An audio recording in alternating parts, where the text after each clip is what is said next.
ओम नमः शिवाय, हर हर महादेव, जय महाकाल। मेरे देव आदिदेव महादेव जी की कृपा सदैव आप भक्तों पर यूं ही बनी रहे, आपकी सारी मनोकामनाएं पूरी हो, यही मैं महादेव जी से प्रार्थना करता हूं। देखिए, अब आ गया है प्रदोष का दिन और इस बार की जो प्रदोष है वह अपने आप में इतनी ज्यादा विशेष क्यों है? क्योंकि पितृपक्ष आने से पहले वाली जो प्रदोष होती है ना, अगर आपकी कोई मनोकामना है, कोई विश है, काफी समय से पूरी नहीं हो रही है, आपके हृदय में ये बात आती है कि महादेव जी मेरी सुन ही नहीं रहे हैं। आपने सोमवार की अष्टमी कर ली, पशुपतिनाथ व्रत कर लिया, सोमवती अमावस्या, सारे व्रत उपाय सब कुछ कर लिए, लेकिन अगर आपकी महादेव जी नहीं सुन रहे हैं, आपकी हृदय की बात, आपकी मनोकामना पूरी नहीं हो रही है, तो एक बार छोटा सा उपाय कीजिएगा। शिवलिंग पर आपको जल ही नहीं चढ़ाना है और आपको 2 गुना फल प्रदान होगा। पूज्य गुरु जी की कथा से सुन करके और समझ करके पूरे उपाय को बड़े ही विस्तार से बताऊंगा, परंतु उससे पहले आप सबसे एक छोटी सी गुजारिश करूंगा कि जो लोग पहली बार आए हैं, चैनल को जरूर सब्सक्राइब कीजिएगा और वीडियो को लाइक करके महादेव जी का कोई सा भी प्यारा नाम कमेंट बॉक्स में लिखना मत भूल जाइएगा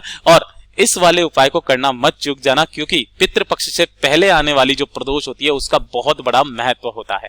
ठीक है ना? इस पूरे वीडियो के अंदर हम लोग 3 महा उपाय के बारे में बात करेंगे, जो कि प्रदोष के दिन ही इन उपायों को किया जाता है। ध्यान से सुनना, समझने की कोशिश करना। सबसे पहले बात कर लेते हैं पहले वाले उपाय की तरफ कि अगर आपकी कोई हृदय की बात है, कोई मनोकामना है, जब भी आपके दिल में ये चीज आ जाए, गुरुदेव की शब्द हैं ये, जब भी आपके दिल में आए कि महादेव आपकी सुन ही नहीं रहे हैं, आपकी कोई मनोकामना पूरी कर ही नहीं रहे हैं, सालों से आप उपायों को करते हुए आ रहे हो, सारे व्रत सब कुछ कर लिया, नहीं हो रही है ना, उस दिन आप क्या कर लेना, प्रदोष के दिन, जो भी प्रदोष आ जाए उस प्रदोष के दिन 1 लोटा शुद्ध जल लेना अपने घर का, है ना। अपने घर का लेने से आशय है कि आप महादेव जी को अपने घर का एड्रेस बता देते हैं। ठीक है, तो आपको 1 लोटा जल तांबे का अपने घर का शुद्ध जल ले लेना है और एक दीपक तैयार करना। दीपक होना चाहिए किसका? गाय माता के घी का। गाय का घी इसके अंदर भरना और इसके अंदर लगाना गोल बाती। कौन सी लगाओगे? गोल बाती लगाओगे।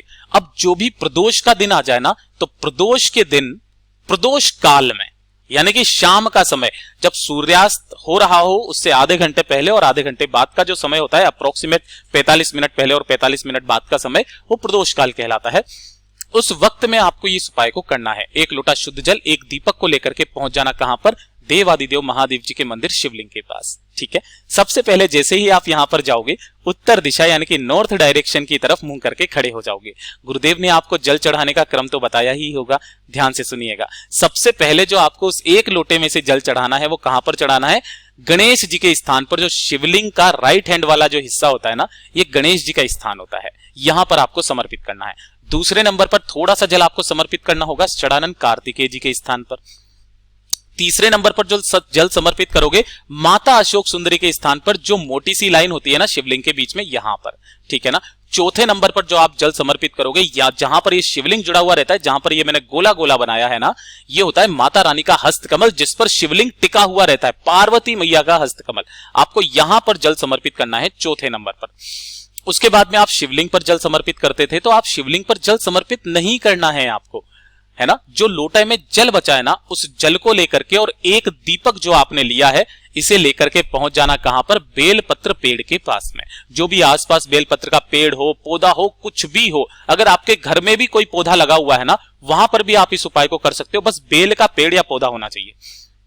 यहां पहुंचे, यहां पहुंचने के पश्चात आपको उस एक दीपक को पहले यहां पर प्रज्वलित कर देना है, जला देना है। ध्यान रखना, जब भी आप दीपक को लगाओ तो इसके नीचे लगाने के लिए कुछ आसन, यानी कि थोड़े से गेहूं के दाने, थोड़े से चावल के दाने, धान के दाने जरूर लेकर के जाया करो। यहां पर इस दीपक को लगा देना। दीपक को लगा देने के पश्चात जो बाकी का जल है ना, वो आपको कहां पर समर्पित करना है? बेलपत्र पेड़ के पास में, है ना। यहां पर आपको जड़ों में समर्पित कर देना है। अब उसके बाद में ध्यान से सुनिएगा, पूज्य गुरुजी ने कहा कि क्या हम यहां पर जल ही समर्पित ना करें शिवलिंग पर? ऐसा नहीं है कि आप जल शिवलिंग पर समर्पित ना करें, परंतु इस उपाय के अंदर नहीं करना है। पूज्य गुरुजी ने बताया कि इसका परिमाण जो है वो श्रीमद् भागवत गीता, शिव महापुराण, लिंग पुराण, ब्रह्म वैवर्त पुराण और विष्णु पुराण, 5 पुराणों में इसका वर्णन है कि महादेव जी ने जब ये कहा था पार्वती मैया से कि कोई मेरे ऊपर जल ना चढ़ा करके, अगर आपके हस्त कमल पर कोई व्यक्ति जल चढ़ा देगा, है ना, तो आप उसको दुगना फल की प्रदान करोगे, दुगना फल प्राप्ति उसे होगी। इतना अद्भुत उपाय है ये, तो जो भी व्यक्ति इस उपाय को करता है ना, उसे दुगने फल की प्राप्ति होती है। इसका मतलब ये नहीं है कि आप शिवलिंग पर जल चढ़ाना बंद कर देंगे। जब भी आपके दिल में ये चीज आए कि महादेव जी नहीं सुन रहे हैं, उसी दिन आपको इस वाले उपाय को करना है, किसी भी और दिन नहीं करना है। ध्यान से सुन लीजिएगा, ठीक है ना। किस दिन करना है? प्रदोष काल के दिन, प्रदोष काल के समय ही करना है, ठीक है। ये हो गया पहला उपाय, आपकी कामना बहुत जल्दी पूरी होगी। उसके बाद में दूसरा वाले उपाय की तरफ में बात कर लेते हैं कि अगर आपके परिवार में कोई व्यक्ति है जिसको बीमारियां बहुत ज्यादा होती है, दूसरी चीज उसके दवाइयां काम ही नहीं करती है ना। दवाइयां खाते हैं लेकिन दवाइयां काम ही नहीं करती है, बार बार डॉक्टर के पास जा रहे हैं, खर्चा बढ़ रहा है, वो दवाइयां चेंजेस कर देते हैं लेकिन वो भी दवाइयां असर नहीं कर रही है। किसी भी तरीके की बड़ी से बड़ी भी अगर कोई बीमारी है ना, तो वो भी खत्म कर देगा। प्रदोष का ये बहुत ही अद्भुत सा उपाय है, और ये वाली जो प्रदोष है अपने आप में बहुत ज्यादा महत्वपूर्ण है। पितृपक्ष से पहले आने वाली प्रदोष, ध्यान से सुनिएगा। आपको इस तरीके से एक बेल का फल लेना है, ठीक है ना। एक बेल का फल ले लिया, ध्यान रखना जैसा भी हो, कच्चा पक्का कोई सा भी ले लेना, पका हुआ मिल जाए तो बहुत अच्छी बात है। आपको क्या करना है, इस बेल के फल के अंदर का जो ये गुर्दा होता है ना, गूदा, इस गूदे को आपको निकालना है, और निकाल करके आपके घर में जो भी कटोरी हो ना, उसके अंदर, कटोरे के अंदर पानी भरना, पानी के अंदर इस गूदे को आपको यहां पर इसमें डाल देना है, गला देना है। कितने घंटे के लिए? 2-4 घंटे के लिए गला देना। गला दोगे, गला देने के पश्चात आपको अपने हाथों से इसी वाले को यहां पर अच्छे से मथ लेना है, यानी कि ये बेल के फल का जूस टाइप से हो जाएगा, शेक टाइप से बन जाएगा। ये मत लिया, अब इसे लेकर के और 1 लोटा शुद्ध जल अपने घर का तांबे के लोटे में, इन दोनों को लेकर के पहुंचना कहां पर? मेरे देव आदिदेव महादेव जी के मंदिर शिवलिंग के पास। इस वाले उपाय को आप एक तो प्रदोष के दिन कर सकते हो और प्रदोष के दूसरे दिन भी आप इस उपाय को कर सकते हो। 2 दिन आपको बताए हैं गुरुदेव जी ने, ठीक है ना। उत्तर दिशा, नॉर्थ डायरेक्शन की तरफ मुंह करके खड़े हो जाना। उस व्यक्ति का नाम और गोत्र बोलना जिसके लिए आप इस उपाय को कर रहे हो। खुद के लिए कर रहे हो तो खुद का नाम और गोत्र बोलना, और जो आपने यहां पर बेल के फल के गूदे का जो जूस है, इसको पूरे को आपको समर्पित करना होगा शिवलिंग के ऊपर। ओम नमः शिवाय, श्री शिवाय नमस्तुभ्यम पंचाक्षरी मंत्र या षडाक्षरी मंत्र का स्मरण करते हुए यहां समर्पित कर दिया।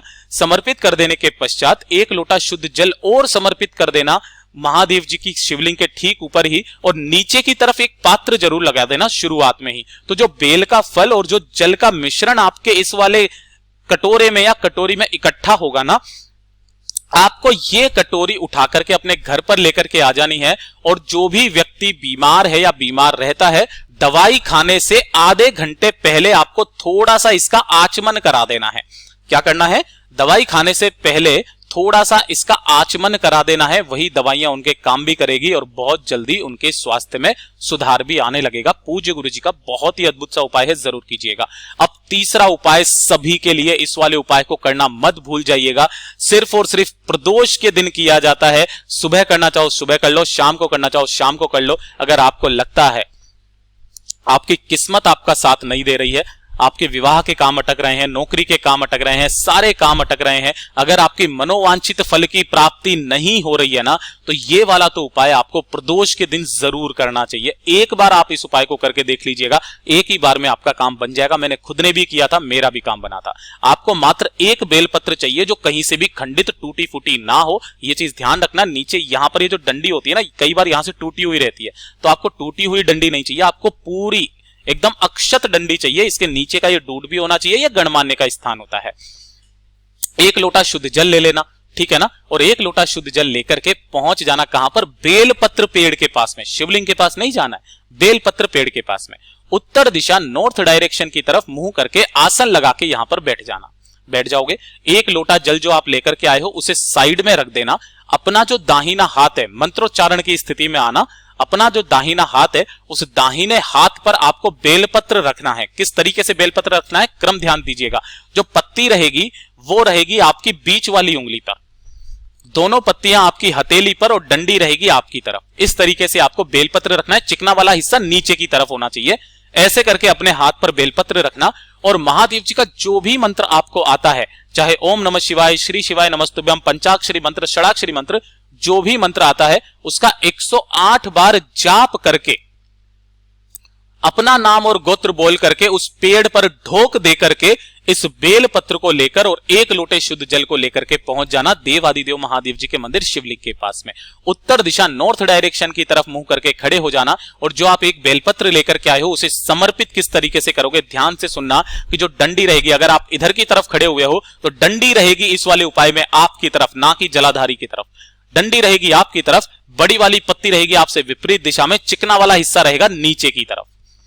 इस तरीके से समर्पित करना और 1 लोटा शुद्ध जल मेरे देव आदिदेव महादेव जी की शिवलिंग पर इसी बेलपत्र के ऊपर समर्पित कर देना। ओम नमः शिवाय, श्री शिवाय नमस्तुभ्यम का स्मरण करते हुए जो भी जल बहता बहता जलाधारी से नीचे की तरफ आएगा, अपने दाहिने हाथ में इस जल को लेना, अपने दोनों नैनों पर लगा करके इसका आचमन कर लेना। 2 मिनट यहां पर बैठना, अपना नाम और गोत्र बोल करके महादेव जी से अपने मनोवांछित फल की प्राप्ति के लिए आपको विनती करनी है और वापस अपने घर की तरफ चले आ जाना है। प्रदोष के दिन जो व्यक्ति इस उपाय को कर लेता है ना, उसे मनोवांछित फल की प्राप्ति होती है, उसके सारे अटके हुए काम बनने लगते हैं। अगर उसकी किस्मत उसका साथ नहीं दे रही है तो उसकी किस्मत के वारे न्यारे हो जाते हैं, किस्मत भी उसका साथ देने लगती है। पूज्य गुरु जी का ये वाला उपाय बहुत ही ज्यादा खास और अद्भुत है, जरूर कीजिएगा। सारे उपाय बहुत ही ज्यादा अद्भुत है, जरूर करना। मैं मिलता हूं आपसे अगले वीडियो में, तब तक के लिए ओम नमः शिवाय, जय महाकाल।